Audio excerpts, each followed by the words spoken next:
Recent times లో OTT నుంచి మంచి కంటెంట్ ఉన్న original movies and web series audience ని చాలా బాగా ఎంటర్టైన్ చేస్తున్నాయి. అలా పాజిటివ్ గా తెచ్చుకున్న వెబ్ సిరీసే ఆజాదీ 501. దేశవ్యాప్తంగా సంచలనం సృష్టించిన ఓ భారీ స్మార్ట్ ఫోన్ స్కామ్ ని బేస్ చేసుకుని crime and business back drop లో వచ్చిన ఈ సిరీస్ ని శివతేజ డైరెక్ట్ చేశాడు. 2014 నుండి 2018 టైం పీరియడ్ లో జరిగిన కథ ఇది.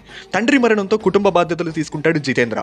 అలాగే తన తండ్రి డ్రీమ్ ప్రాజెక్ట్ అయిన స్కూల్ ని దక్కించుకోవడానికి చాలా డబ్బు అవసరం పడుతుంది. తక్కువ టైంలో అంత మొత్తం డబ్బుని సంపాదించడానికి స్మార్ట్ ఫోన్ బిజినెస్ స్టార్ట్ చేస్తాడు జితేంద్ర. లోయెస్ట్ ప్రైజెస్ కి చైనా ఫోన్స్ ని తీసుకొచ్చి మేడ్ ఇన్ ఇండియాగా ఆజాదీ 500 పేరుతో మార్కెట్లకు వదులుతాడు. తక్కువ టైంలోనే ఎక్కువ లాభాలు వస్తాయి.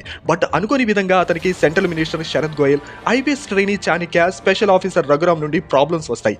వాటి నుండి జితేంద్ర ఎలా బయటపడ్డాడు అనే ఇంట్రెస్టింగ్ పాయింట్ తో 6 ఎపిసోడ్స్ ని డిజైన్ చేశారు. రాజకీయ నాయకులతో, ఉన్నతాధికారులతో హీరో ఆడే మైండ్ గేమ్ ని చాలా ఇంట్రెస్టింగ్ గా డిజైన్ చేశారు. ఎలాంటి కన్ఫ్యూజన్ లేకుండా అందరికీ అర్థమయ్యే విధంగా స్క్రీన్ ప్లే ఉంటుంది. క్లైమాక్స్ లో ట్విస్ట్ మంచి థ్రిల్లింగ్ ఎక్స్పీరియన్స్ ఇస్తాయి. సో డెఫినెట్ గా ఒకసారి ట్రై చేయండి. అస్సలు డిసప్పాయింట్ చేయదు. చూసిన తర్వాత మీ ఒపీనియన్ ఏంటో కామెంట్ చేయండి. మనం భయపడే ఏ విషయానికి కూడా అంత సీన్ ఉండదు.